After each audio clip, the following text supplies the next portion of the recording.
কিন্তু কোনো হিংস্র প্রাণী নেই, অথচ কিন্তু সাপ আছে। আজকের প্রতিবেদনটি নিয়ে হচ্ছে রাসেল ডাইভার।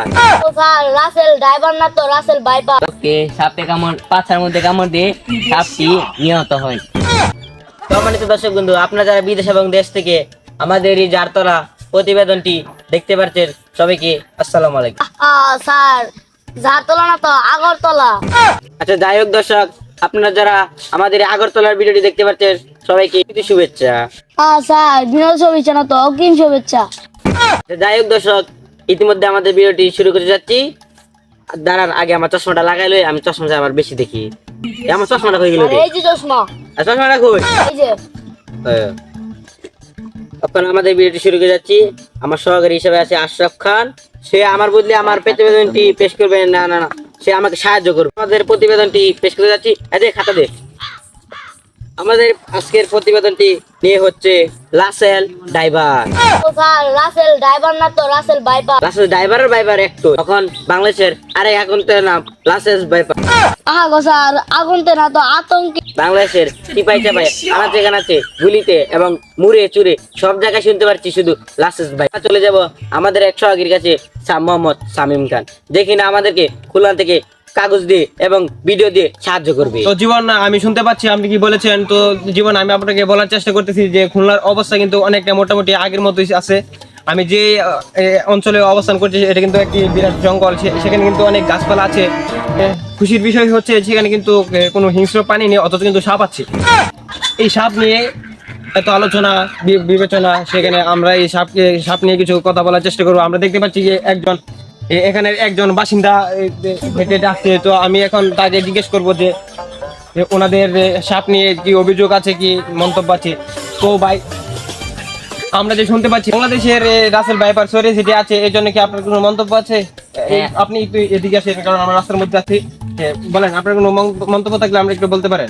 হ্যাঁ, আমাদের খুলনার মধ্যে কিছু ক্ষয়ক্ষতি না হলেও একটি রেকর্ড আছে। রেকর্ডটা কি আপনি একটু দয়া করে বলবেন আমাদেরকে, যে আমাদের যে দর্শক বিন্দুরা তারা একটু শুনবে প্লিজ। হ্যাঁ, আমাদের খুলনার মধ্যে একজন লোককে পাছার মধ্যে কামড় দিয়ে সাপটি নিহত হয়। আপনি কি বলছেন এগুলি? আপনি একটু বিবেচনা করে বলেন।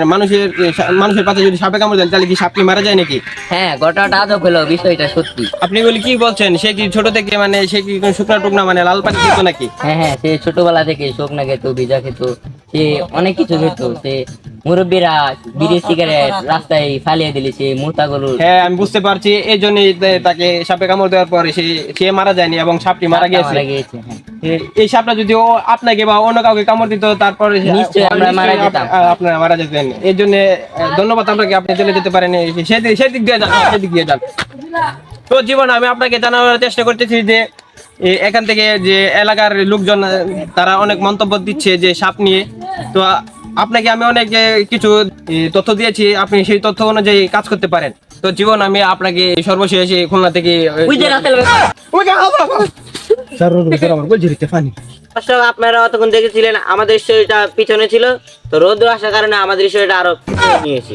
আরে স্যার আমরা কত বুঝাইতাম, কি জানি না তো সামনে আনছি। আপনারা অতক্ষণ শুনতেছিলেন আমাকে খুলনা থেকে সাহায্য করেছে মোহাম্মদ শামীম মিয়া। খুলনার মানুষগুলো অনেক যাওরা শামীম মিয়াকে ডর দিয়েছে লাসেস ভাইপার দিয়ে, কিন্তু সেখানে লাসেস ভাইপার ছিল না, তিনি ডর দিয়েছিল। তো আপনারা দেখতে পাচ্ছেন যে আমাদের ছোট রিপোর্টাররা অনেক ভয়ঙ্কর জায়গা থেকে রিপোর্ট করে আসে। সেখানে যদি কোনো ক্ষয়ক্ষতি হয় তাদের হবে, তাদেরকে পাঠিয়ে আমরা নিশ্চিন্তে বসে স্টোরিতে ভিডিও করি, কারণ ক্ষয়ক্ষতি হলে তাদের হোক, আমাদের জন্য না হোক। আচ্ছা, আমরা চাকরিটা দিছে কেডা? আরে ব্যাককল বুঝোস না, 10,000 টাকা সাইকেল রয়েছে, এর ক্ষয়ক্ষতি আমার তো ওইলে শুরু রিপোর্ট আমি বয়ে ভাই স্টোরির মধ্যে মুদা রিপোর্ট করা। স্যার রাসেল ভাই কি রাসেল ভাই?